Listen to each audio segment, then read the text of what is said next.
Well, everybody. We are outside the Emirates, home of Arsenal FC, where Newcastle United have came away with a 2-0. There's too many nils there. Victory and 1 foot into the semi-final of the Carabao Cup. If you haven't seen Sam's reaction inside the ground, go and have a look. If you haven't seen the vlog, go and have a look at that. This, everybody, is the last words.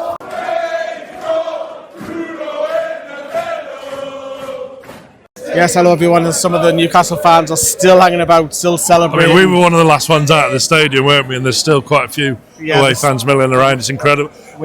I'm going to struggle with this one. This was wow. What a night. Do you want to present then? No.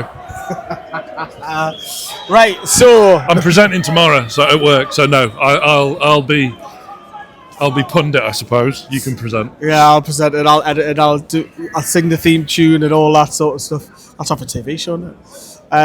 But look, Newcastle United have come away. We'll talk about the game in a second, but let's jump straight to it. So obviously, it's a quick turnaround from Spurs.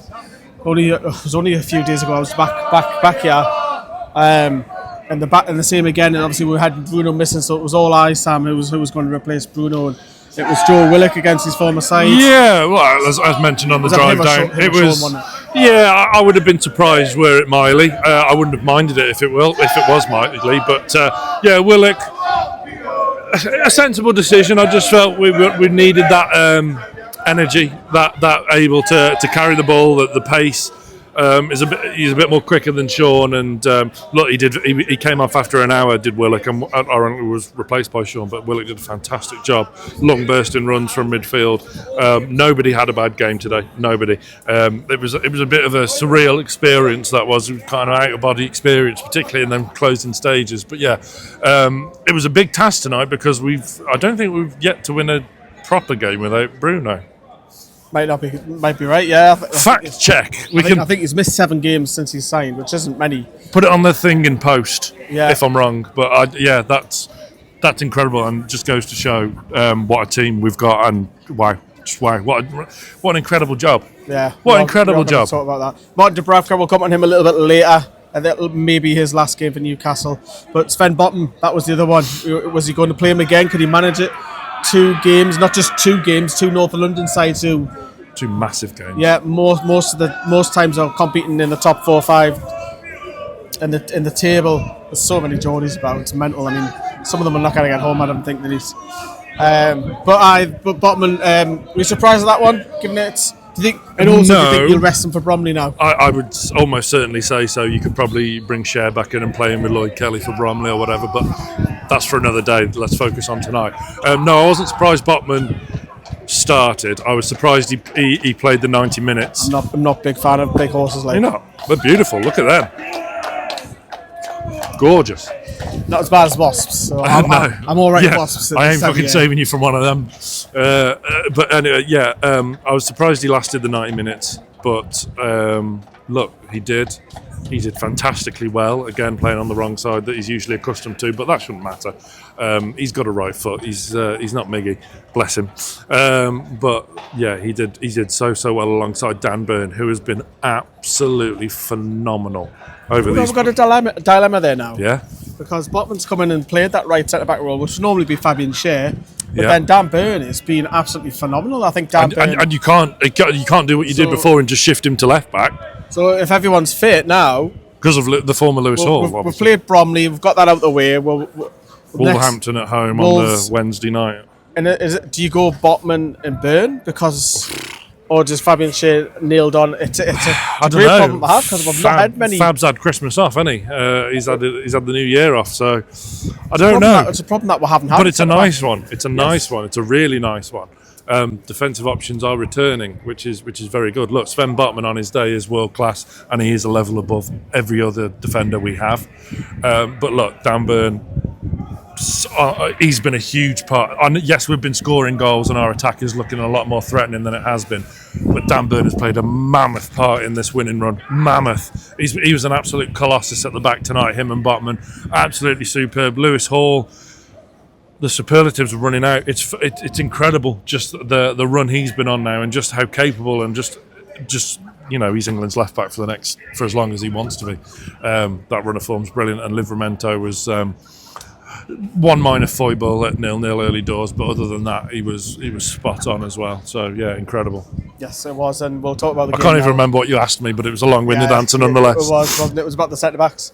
It's a good problem to have. But look, Martin Dubravka we know that Arsenal score a lot of goals through set pieces. We knew it was coming. They put 4 or 5 bodies at the back post and try and ping it there. Dubravka was under a lot of pressure the night. I think Nick Pope is someone who would probably want there for that, but obviously Dubravka with his feet is better. But we knew it was coming. And how do you think the defence and he handled it? I don't think it mattered who was in the nets tonight. Look, we know how Arsenal do that. It's another weapon in the armour. Yeah, it is. Well, it absolutely is.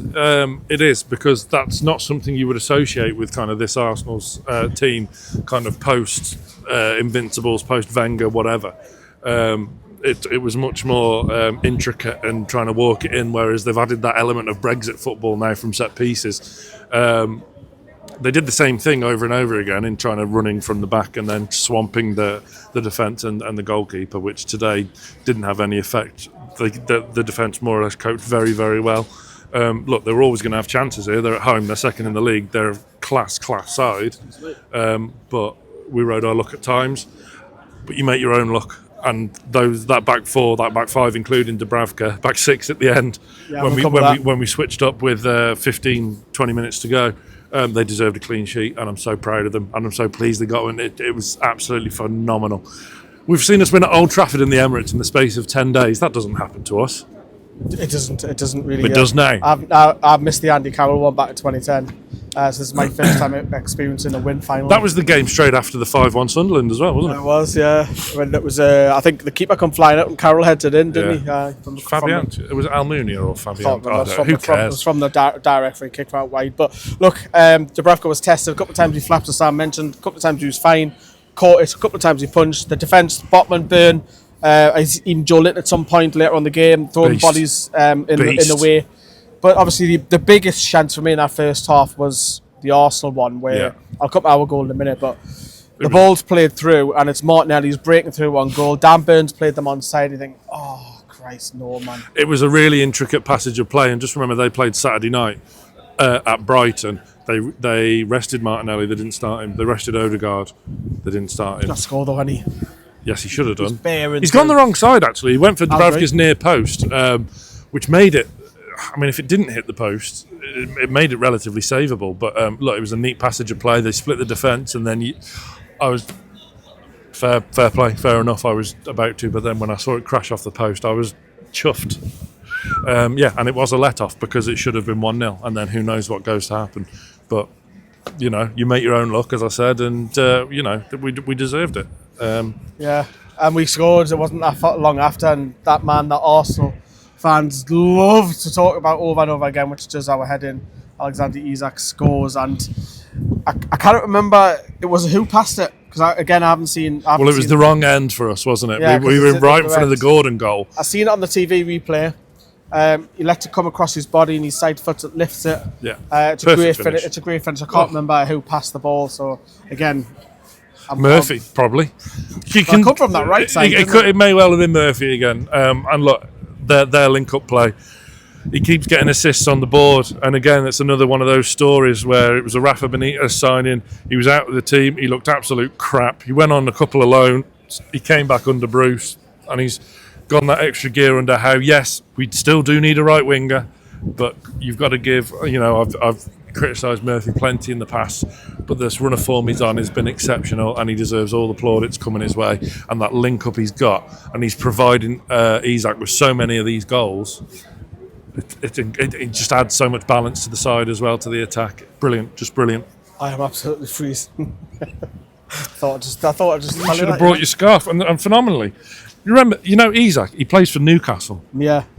I didn't find any Isak scarves in the Arsenal club shop. I mean, granted, I didn't go in the Arsenal club shop because why would I? But none around. But because he plays for Newcastle. You don't have 150 million.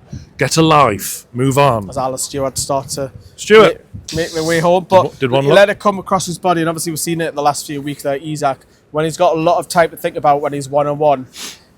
Probably his criticism comes in there where he's not finishing, but when he has the instinct, let the ball come across his body, he's one-on-one, just lifts it straight away, bang, Newcastle 1-0 up. We're celebrating. We would have took that at half time. We're all like, right, okay, right, you know what? It probably some fans would have said, you know what? If we get a draw from this, Backs to the wall. Yeah. Park the bus. Yeah, great. Well, we'll talk about that in a minute. But half time, we're going in 1-0 up. We're thinking, right, okay, the game's gone our way. It looks all right, but the high pressing was there. Second half, we'll get the Gordon goal out the way first, and then we'll talk about the rest. Well, but before the Gordon goal, you were expecting Arsenal to come out fighting, and they did. They had plenty of possession. We've seen this as well with Newcastle's that the high press, the intensity is all go. And then last week, it was only 2 days ago, that we just sit back and allow the other team, it's similar to Man United.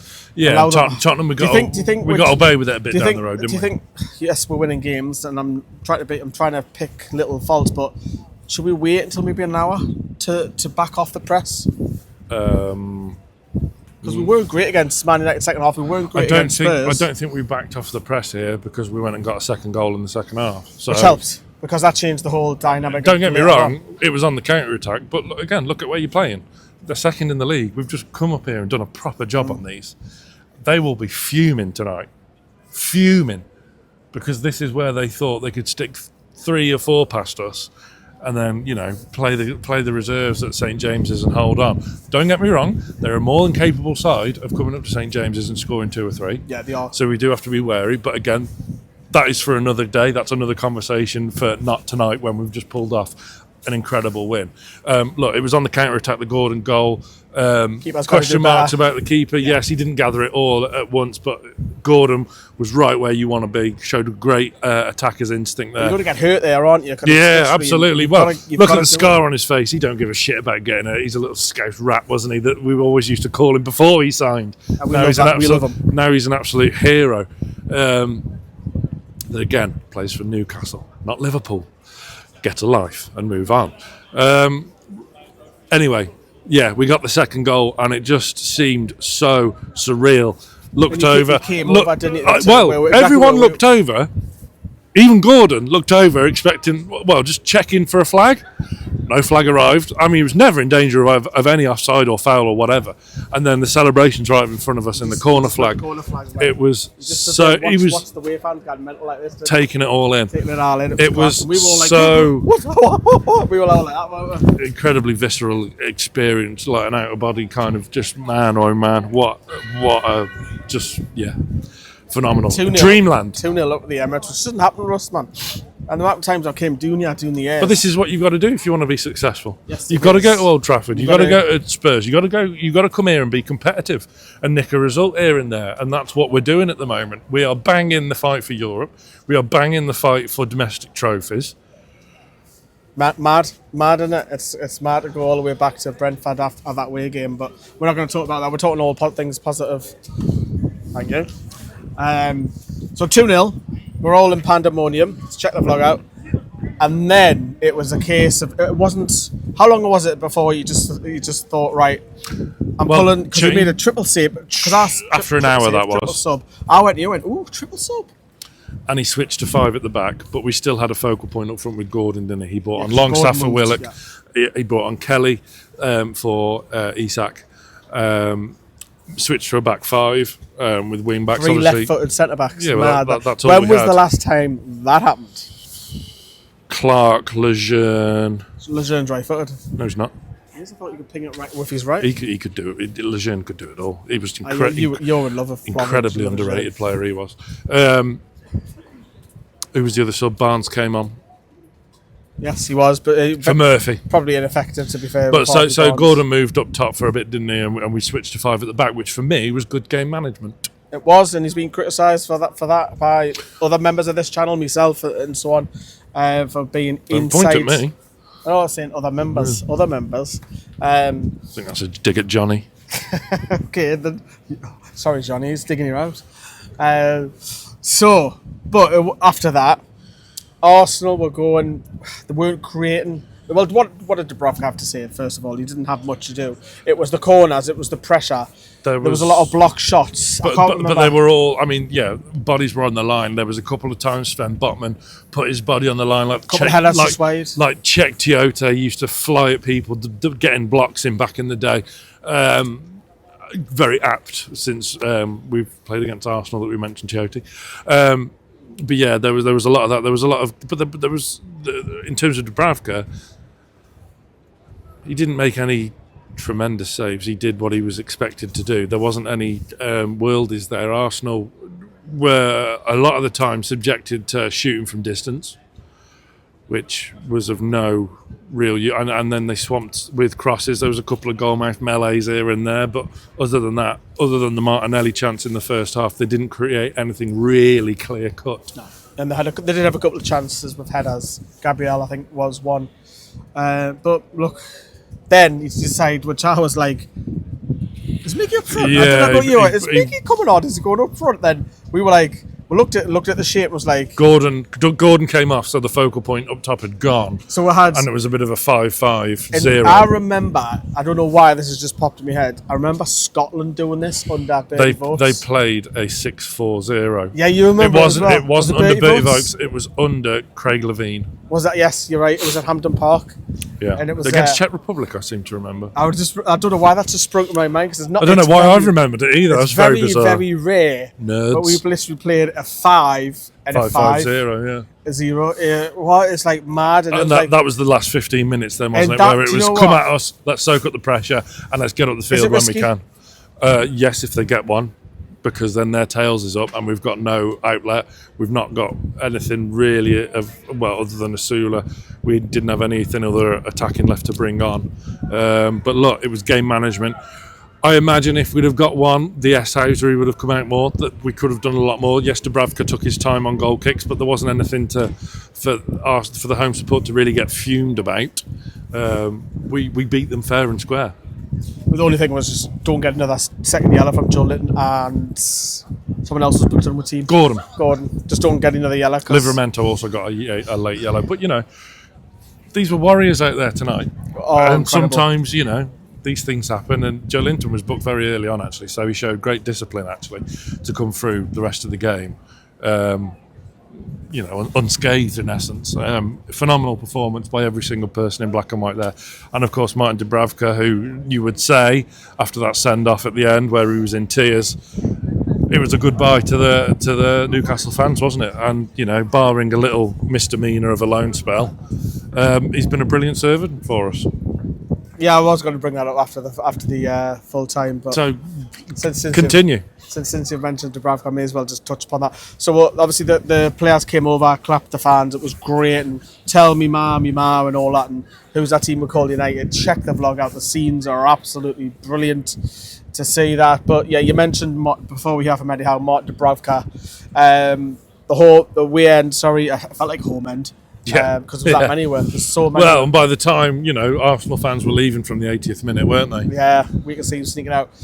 Good reception, saying, Brilliant. Martin Dubravka, and at first he was walking with the players, but then as the players started, he just wanted to. He just stood there on his own, clapping, took it all in, and he was there for as well. A He should, minute or two. Yeah, as well he should. I mean, it's a quite poetic exit for him, actually.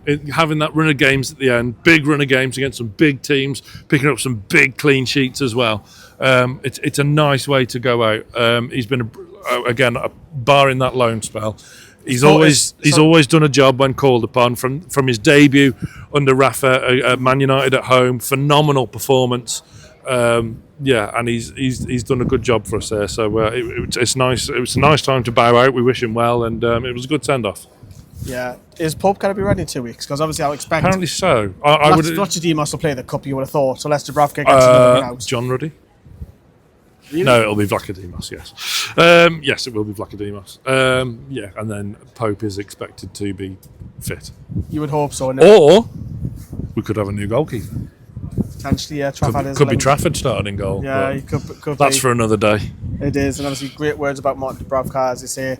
I didn't like the fact when he went to Man United. But, no one did. But I mean, he's determined not to play in a League Cup final for us, isn't he? Went to Man United on loan, cup tying him, and then all of a sudden he's pissing off to Saudi Arabia. He could have played in that game, ironically, against his former employees as well. But look, it's a great send-off. That tells us that he's on his way. I think we're almost pretty much knew about it as well. That's confirmation from the player for me. Yeah. But look, he has what Eddie Howe said about it. Yeah, very pleased with the players. That was a tough game for us, many different respects. We've had an intense period of games with near enough the same group of players. We had injuries and suspensions today, and none more so at half time. It was a difficult half time. We had 3 or 4 players struggling, so we had to manage the second half. Really pleased with the way we defended. I mean, we rode our luck a little bit at times, but really pleased with the result. Yeah, first half he was electric, wasn't he? I thought he played really, really well. Of course, he scored.